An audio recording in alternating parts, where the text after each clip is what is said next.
Hello and welcome to NDTV Profit. I'm Vikram and you're joining us on The Big Question.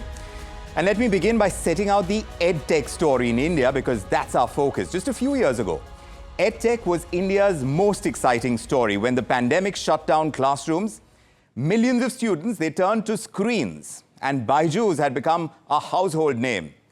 Growth was explosive, valuations were soaring, acquisitions multiplied, and global investors were calling it India's answer to Silicon Valley's biggest disruptors. Now, online learning had gone mainstream, and the future of education was looking very digital, quite profitable, and for that matter, quite unstoppable as well. But that dream did not last. As schools reopened, the easy growth seemed to vanish. Byju's now is, of course, drowning in debt and lawsuits as well. Another EdTech major, Unacademy, it has downsized. Investor sentiment has turned sharply skeptical of EdTech as a sector. So the question now in this story, can the EdTech model reinvent itself? Can it revive itself? So enter artificial intelligence, AI. It's the new force that is reshaping many sectors, and it includes how India is learning as well. So definitely our education sector. AI is building virtual tutors, and they personalize lessons for every student, also automates test preparation. It generates content at lightning speed. Also, what it's doing is it's promising what first-generation EdTechs could not do at that time, which is scaling with efficiency and also, very importantly in business, profitability. What it's also doing, though, is threatening the one thing that has made these platforms work, which is the human connection between the teacher and the learner. So today, when we're talking about the Physics Wallah IPO, which is, of course, grabbing headlines, we should pause to remember that this story, the EdTech story, started with free YouTube lectures. Now we're talking about a roughly 2,800 crore rupee revenue company, which is Physics Wallah. And now with their 3,480 crore rupee IPO, it stands at the crossroads of two revolutions. One which is powered by human teachers, and the next driven by AI. Artificial intelligence is now starting to become at the heart of it. Can EdTech companies like Physics Wallah balance both of these, technology and trust, which you need in education? Is that what it takes to build a sustainable EdTech business model in India at the moment, which is our big question today? So yes, AI disruption in many sectors, including education, but is AI disruption a friend or foe to India's EdTech sector? In fact, we've been talking about this. Physics Wallah IPO was at the heart of it. And yes, their IPO is grabbing headlines. So when we were speaking to Prateek Maheshwari about this, the co-founder of Physics Wallah, he explained to us how he sees it. Is it a friend or foe? We're going to debate this, and we have an excellent panel waiting on the other side. But just listen to what he said when he was discussing this at NDTV Profit Studios earlier today. So currently it's an amazing friend. AI ने learning को hyper personalise कर दिया है। 4 करोड़ से ज़्यादा doubts AI बच्चों के आज के टाइम पे हमारे प्लेटफॉर्म पे सॉल्व कर रहा है, लेकिन विद 88% एक्यूरेसी, जो कि ह्यूमन की एक्यूरेसी के नियर अबाउट आ चुका है। एट द सेम टाइम जो ये मेगा बैचेस हम पढ़ाते थे 4,000 रुपये के अंदर, doubt solving was the biggest challenge, जो कि AI ने बहुत हद तक सॉल्व कर दिया है। हम सबसे ज़्यादा डेटा जनरेट करते हैं क्योंकि सबसे ज़्यादा बच्चे हमारे पास में हैं, उस डेटा से AI फर्दर एम्पावर होता है। तो we have 100 people team who just works on AI set of things, AI Guru, AI grader, AI Sahayak, ये कपल ऑफ मार्की प्रोडक्ट्स जो हमने AI के अंदर लॉन्च किए, जो कि बच्चे बहुत पसंद करते हैं। At the same time your question is कि क्या कभी AI ट्यूटर आ सकता है जो टीचर को रिप्लेस कर सकता है? मेरा पर्सनल ओपिनियन है ऐसा नहीं हो पाएगा, बिकॉज अगर टीचर हमारी लाइफ से रिप्लेस होगा तो that will be a very different society. मतलब that is like replacing parents from your life, तो वो तो मुझे नहीं लगता कि नियर फ्यूचर में होने वाला है। पर अगर AI ट्यूटर आता है तो we are a company in rightly position to solve for it, because सबसे ज़्यादा डेटा हमारे पास में है, इंडिक लैंग्वेजेस से लेकर के स्टूडेंट के पैटर्न्स हमारे पास में है, and we are the strongest AI team not just in India but globally in education, so we will be able to crack it. All right, so that's what we got from Pratik Maheshwari when he was speaking to us about, whether it's a challenge to tackle AI when it comes to EdTech sector and how he sees it at Physics Wallah as well. So with that kind of backdrop, let's debate this with our panel. Let's introduce you to them. For a startup investor perspective, we have Rahul Agarwala joining us, and he's managing partner at Sense AI Ventures, also director at Nimbus Online. We also have an educationist, Aditi Jain, joining us to tell us if AI can truly democratize education and learning. And there they are. Jaideep Keval-Ramani is also with us. And he, of course, is head of employability, business and CEO at TeamLease. And he's here to give us a larger sense of the EdTech sector, where exactly it stands today. Also on our panel, we have Abir H. He's Executive Vice President for Academics, Content and Emerging Technologies at Aptech. It's great to have all of you with us. And let me begin by turning my first question to Rahul Agarwala. When we start off talking about EdTech as a sector and the possibilities that AI brings to the table now, is that going to be a challenge for the sector? Because here we are talking about a sector, like many others, which can use AI for its benefit, or perhaps, sometimes you wonder whether it's going to make it redundant. Where do you stand? Great question, and thank you for having me here.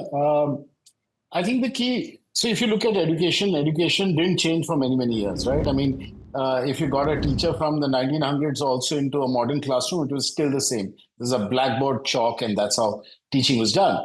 But, EdTech wave happened, some of the distance education, we're doing Physics Wallah and so many such examples like Byju's, etc. But you see, even then, teaching it's remained one-to-many. I think AI offers the opportunity to go to 1:1 because people learn differently. Some students have visual learning, some people have completely different way the same problem can be taught. And also a teacher is constrained by the class size to teach to the middle of the class. So for the top students, it becomes a bit boring. And for the bottom students, they can't really still grasp what he's teaching. So, in the interview, he was talking about doubt clearing. But doubt clearing one-on-one is even better, right? And that, I think, is the future which AI promises us. What's your sense, Jaideep, from the kind of research perhaps that you would have done in terms of increasing employability, the kind of use that AI has in the EdTech sector? Does it enhance the kind of teaching that is imparted on EdTech platforms? Or, in your opinion, when you're going to an employer, this kind of, sometimes you wonder what role AI has played in the entire learning that you may have done through an EdTech platform like a Physics Wallah or any other, because now there are so many of them. Sure. Vikram, thank you so much for having me over here. I agree with Rahul, it's an accelerator. I mean, if you take a step back, since the core of it is around how EdTechs are using AI, EdTechs have done two big things for the country. I mean, there is a concept of digitization versus digitalization. EdTechs are bringing in digitalization, not just converting physical into digital. Also, we are trying to solve India's gross enrollment ratio, which is very low, and we need to incorporate that if we want a higher economic output, and also solving the employability issue. Like in the technology space, we've got vibe coding. EdTech is bringing in vibe teaching, where teachers are taking the assistance of AI to teach better, and students are taking the aid of AI to learn better. The conversation in the classroom is no longer about what have I taught and what have you learned. Let's come and discuss what has the generative AI and the large learning models thrown at us. So the quality of the conversation in the classroom is shifting from the impact of memorization to impact of application. And edtechs are playing a role of a glue and a catalyst in this entire thing. The platforms exist. We just now need to bring in the layer of AI. And very soon, next year onwards, we will see AI native platforms in the entire edtech and the higher education space. So AI native platforms, when they come in, how does that shake up the entire system? Aditi Jain, you're seeing an evolution over here of edtech. Is there a risk that we could see commoditization happen much more with AI? And the lines between content and teaching, those lines getting blurred, that differentiation may not stand as much? So to this, I would refer to William Wordsworth's famous line that really touches my heart when it comes to education is nature never betrays the heart that trusts her. Right. As long as nature will be inspirational, we will never, never, ever falter in the field of education, right? Now, AI is not the destination, but the bridge in the path of learning, right? And as I can lightly say that George Kuro said that it can never replace great teachers. AI can never replace, technology can never replace great teachers. But if it is in the hands of great teachers, it can be transformational. Now, the kids of today, as we all know, they are so smart. They are so smart, and they are also at a very, very tender age when they are learning in school. So when we are there and we are using AI, these kids can, this dependency can actually ruin their vastness that they can reach, the magnitude of learning that they can reach. So this, if it is used as, as an assistance, it's like having an open library where it becomes so easy that you don't have to look for the book. You say it and it's right there in front of you. So when teachers use it correctly and there is no dependency, as I am reiterating, I think it can really assist well. But if we become dependent, our faculties are not going to sharpen. We can, you can never outwit nature.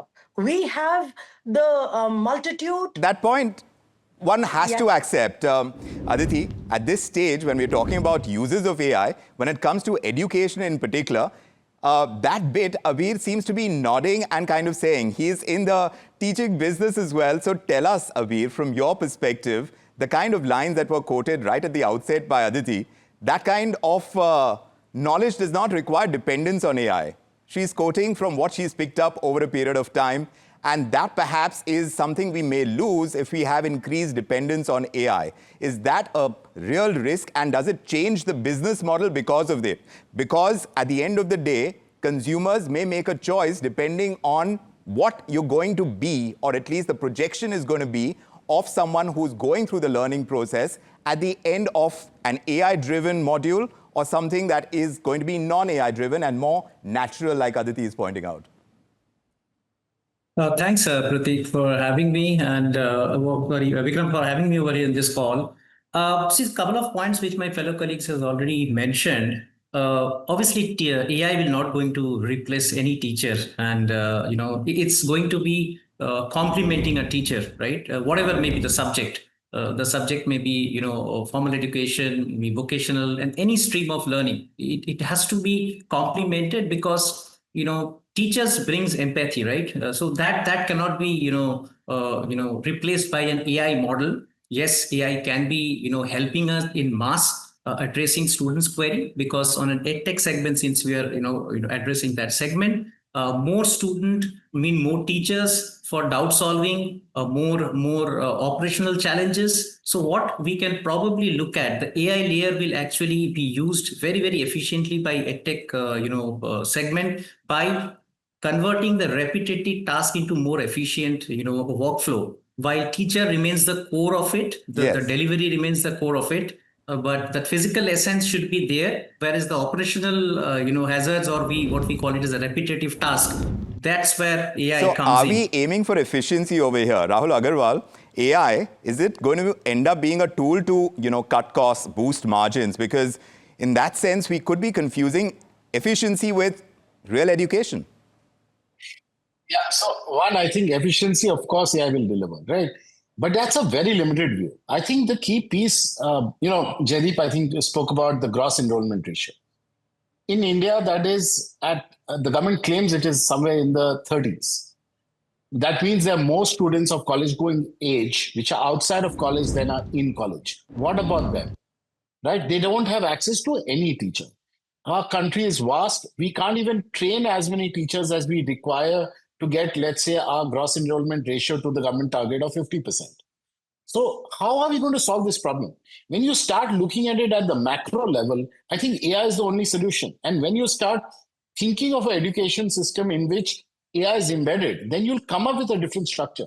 Nobody's saying AI is going to replace the great teachers, but how many great teachers do we really have? I mean, if you go to every school, every college, do you think all of them have all great teachers? I mean, we've all gone through college and school. We'll have a few great teachers which we remember, but a lot of them weren't great. And so, what about that? Right. So, I think we're doing a disservice to the education system by trying to put these. We're saying like, hey, don't change too much. Give me something which you can give me from artificial intelligence, but don't change it too much. But I think we really need to change the education system to benefit everyone. And that is still not happening. So this benefiting everyone. That's the opportunity. This benefiting everyone, and that's where the opportunity is, according to Rahul Agarwal. Aditi, would you concede that much? That you don't have enough tutors, and AI tutors could help in deeper penetration, because still we are talking about the reach as far as good teachers is concerned is fairly limited. If you have to make education more democratized, then we perhaps need AI for quicker reach. Would you give that? Yes, I said it's become so easy, to have an easy access to a brilliant library. I mean, AI is booted by human minds only, and they put in the database. But what I'm saying is, see, when we talk of fundamental education, if we are not, we need to understand that we can make a growing child, into a bonsai when he has the capacity of being a majestic tree. That's the one point I was trying to reiterate. I'm not trying to say that I'm against technology, but I'm also saying that the kind of intelligence we had while we were growing up, I really say that the kids are very smart, they are tech savvy, they can do better than teachers for all we know. But should all we need to understand is this dependency can actually amputate their growth. It can actually not let them grow to the levels that are unimaginable. Like, you see, another thing is nature never hurries, yet all her tasks are accomplished. Right. Right? Fair enough. And so you're saying the speed may not be at the heart of this. Jaideep, speed is at the heart of employability for corporates, etc., who need tasks done in a certain way, in a certain amount of time, need the readiness in employees to be able to get there. And since there is so much of this talk about upskilling at this time, and to have the tools of AI to be able to use it to do a task more efficiently, does that work at cross purposes, and does that kind of change the business model of the edtech sector and what they need to deliver to corporates, to potential employers? Absolutely right, Vikram. I mean, one of the bigger problems that we need to solve is that of access and affordability. I think everyone is talking about that. And if AI has the opportunity to improve access and affordability, why not? And if it comes to skill development and making sure you have the productivity gains, quality gains, and the time to market gains, it is a great thing. It boosts the employee productivity. It also boosts the overall productivity of the company. One also needs to be mindful of the fact that you need to do it in an ethical manner with respect to intellectual property. So those guardrails should definitely be in place. Let me ask it, the kind of valuations that are correcting, investor sentiment is cautious when it comes to the edtech sector. About building slower but stronger growth for the sector, can AI actually help companies sustain that level of discipline? Abir, what's your sense on this? I think it's a pertinent point, Vikram, what you mentioned. In fact, just to give an example, see today AI, everybody said it's used in education core, but when you talk of content development, right, one of the major area we as a company, we are also investing a lot on AI to produce content at scale, which is essentially, trying to, address the cost, because content development in education is one of the biggest costs, right? Whether it's an edtech sector or whether it's an offline player. So there are many layers where, AI is getting involved, which is bringing in, cost efficiency, which is at the end of the day addressing the question which you asked. right? And I think with all the powerful AI layers and the tools and technology which is available, I think overall in education, we will see a lot of cost benefit which is coming in, and how do we use it? See, there are multiple tools, but the use cases has to be binded with how we can run a more efficient company, because cost is something which every company, whether it's an edtech company or any other educational company, Yes. is looking at to, Yes. to address it, right? So that's an area where AI will really be efficiently used, and as an educator we always look at how Correct. do we utilize that technology. So let me get the business perspective. Rahul, if you had to choose between two businesses, one that is AI driven in the edtech sector and one that is kind of perhaps using technology but is still got pedagogy at its core, which one would you pick? And you need to explain why in a very short amount of time. So I only invest in startups that use AI and are AI first. I mean, AI is at the core of the business, and I think it's essential for education. So the answer is very clear. It would be the first one. But pedagogy is going to be part of any AI teaching business anyway. Any education learning business will have pedagogy as a part of it. And AI can adapt pedagogy to the student. Rather than having a fixed pedagogy, you can adapt completely the lesson plan, the curriculum, all the pieces in the education piece change. And to look at it from a cost perspective, today, if you want to build a profitable education business in India and serve the masses, you need to deliver education at a very, very low price. Right. How do you become profitable at that price and still deliver really high education, which is not one person teaching 1 lakh students? But how do you get there? So I think there is, there are different paths to the market, and people need to think very deeply about how you can utilize AI to address a lot of the access affordability issues on one side of the spectrum, Yes. but as well as quality and content issues at the higher end of the spectrum. But ultimately, and perhaps I can take this across to Jaideep, ultimately you think AI is going to make education more inclusive and affordable, or are we going to head towards this two-tier system where perhaps only the tech-savvy would benefit? In the ultimate analysis, what's going to stand? Because here we're talking about a physics Wallah which has a hybrid system and all of that. What's going to stand? So before I do that, let me add to what Rahul mentioned. You put him in a very pickle. Yes. But you don't have to do a trade-off between pedagogy and technology. In fact, if you see, pedagogy has evolved from theory to including case studies to being practical.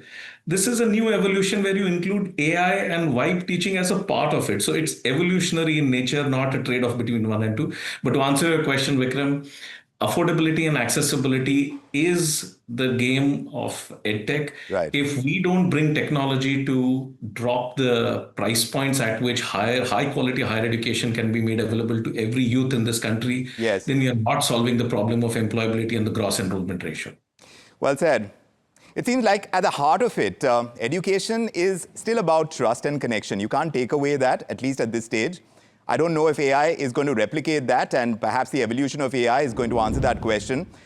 Should this sector now focus on using AI to enhance, not replace the human touch? And that's going to be an important piece to track, and something that we are doing. It's undeniably changed the rules of the game for India's edtech players, from how content is created and delivered to how students learn and teachers, how they engage. Today's debate is showing that technology alone is not the magic formula. Profitability is going to depend on how companies, they balance innovation with inclusivity and how they balance efficiency with empathy as well. I want to thank our guests for joining us. Jaideep Kevalramani, Rahul Agarwal, Aditi Jain, Abir Edge. Thank you very much for joining us with your perspectives on this. Such a pleasure to have you and your perspectives on the big question on NDTV Profit. And of course, all the questions are going to continue. But of course, we'll have to wrap it up over here on this particular edition on the big question on NDTV Profit. I'm Vikram Oza from me and the team. Good evening.